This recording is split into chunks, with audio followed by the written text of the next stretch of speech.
हर व्यक्ति चाहता है आत्म शांति। इसके लिए वह लाख प्रयत्न करता है, किंतु मन शांति उससे उतनी ही दूर भागती रहती है। मन शांति के लिए मन की चंचलता का त्याग परम आवश्यक है। अगर आप चैनल पे नए हैं तो सब्सक्राइब करें। वीडियो अंत तक देखें। अधूरा ज्ञान किस काम का।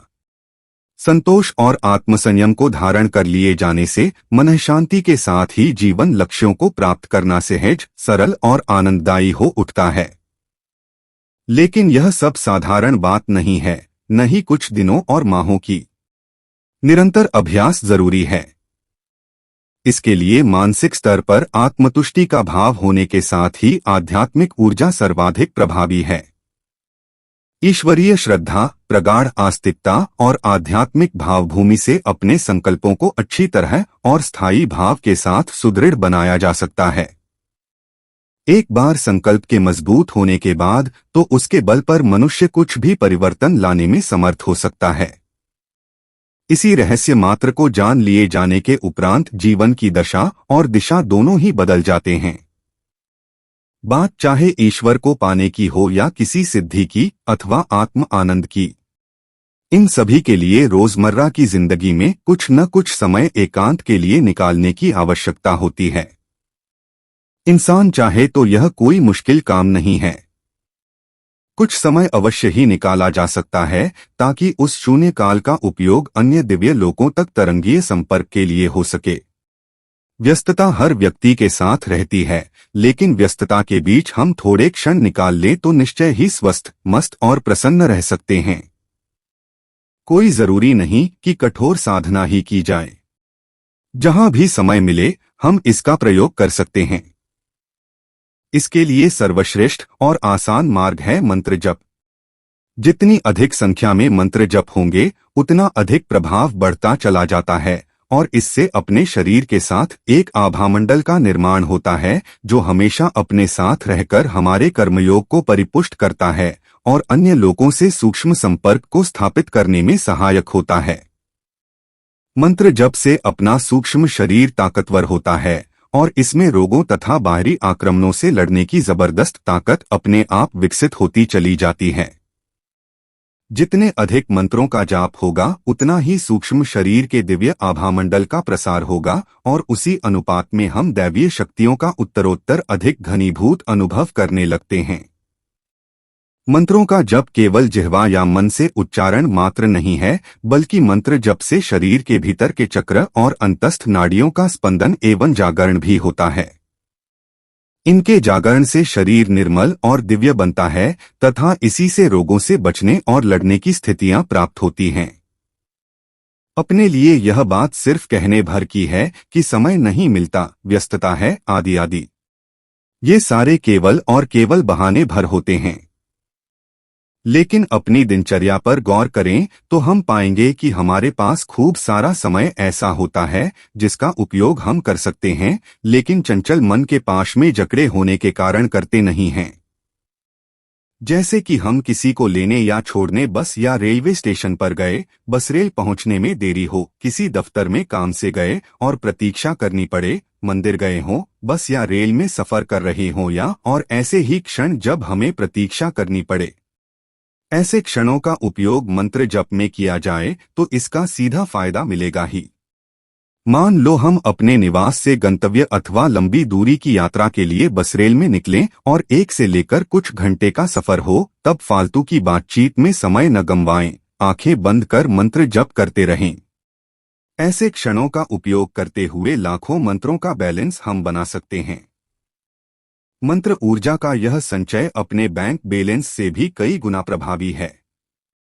मंत्रों की यही ऊर्जा शरीर को रोगों से तो बचाती ही है, आने वाले शुभाशुभ को कभी संकेतों और कभी स्पष्ट तरीकों से बता भी देती है।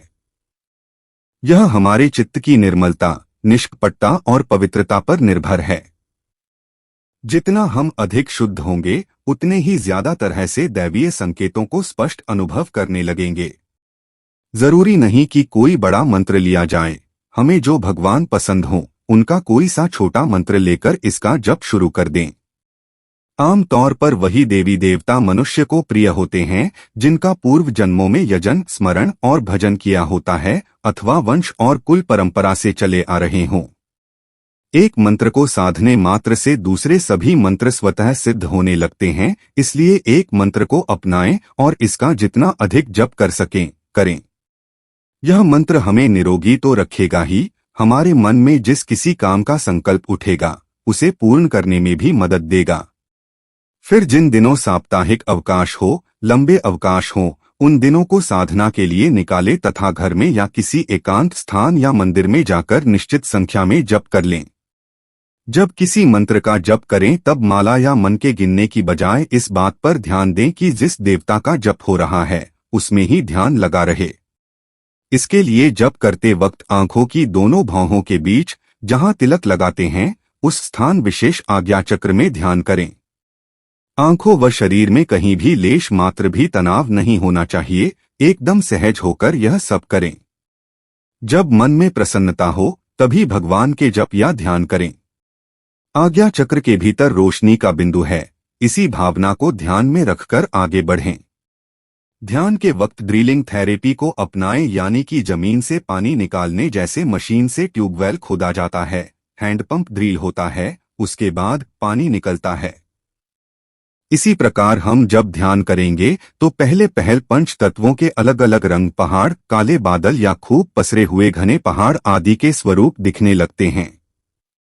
यह अपने पूर्वजन्मों की संचित स्मृतियां, पाप राशियां, तामसिक स्थितियां हैं। ध्यान व एकाग्रता से मंत्र जप करते हुए इन काले पहाड़ों को पूरी संकल्प शक्ति और सकारात्मकता के साथ ड्रिल करने का यह मानसिक अभ्यास जितना अधिक गहरा होता जाएगा उतना ही आनंद के साथ आत्मतृप्ति का भाव और अधिक गहरा एवं स्थायी होता जाएगा। तनिक सा भी ही ड्रिल हो जाएगा तो हमें भीतर से आनंद प्राप्त होगा। मानसिक रूप से यह संकल्प बनाए रखें कि ड्रिल करते हुए लगातार आगे बढ़ रहे हैं और आगे शुभ्र या नीला स्वच्छतम आकाश आने वाला है। इस भावना से पूरी तन्मयता से यदि जप किए जाएं तो निश्चित ही दिव्य ज्योति व असीम आनंद का अनुभव होगा। ज्यों ज्यों ध्यान बढ़ेगा यह असीम आनंद और अधिक पसरता जाएगा और दिव्यत्व तथा दैवत्व का अनुभव स्वतः ही होने लगेगा। एक बात यह अच्छी तरह स्मरण रखनी जरूरी है कि जिस किसी मंत्र को लाखों की संख्या में जप कर हो जाता है तब वह सूक्ष्म एवं दिव्य आकार ग्रहण लेता है और हमारे सभी प्रकार के संकल्पों को सिद्ध करने में समर्थ हो जाता है। इस यात्रा के दौरान बीच में जब कभी सूर्य या चंद्र ग्रहण आए तो ग्रहण काल में पूरे समय इसी मंत्र का जप कर लें तो इससे मंत्र सिद्ध हो जाएगा और इसके अद्भुत चमत्कारिक लाभ प्राप्त होंगे। वर्तमान कलिकाल में भगवान नाम जप अथवा मंत्र जप ही सर्वश्रेष्ठ, सरल और अचूक प्रभाव छोड़ने वाला मार्ग है, जिसका आश्रय ग्रहण कर लिए जाने पर संकल्प सिद्धि से सर्वस्व प्राप्त होने लगता है। अगर आपको यह प्रस्तुति पसंद आई हो तो लाइक, सब्सक्राइब, शेयर। धन्यवाद।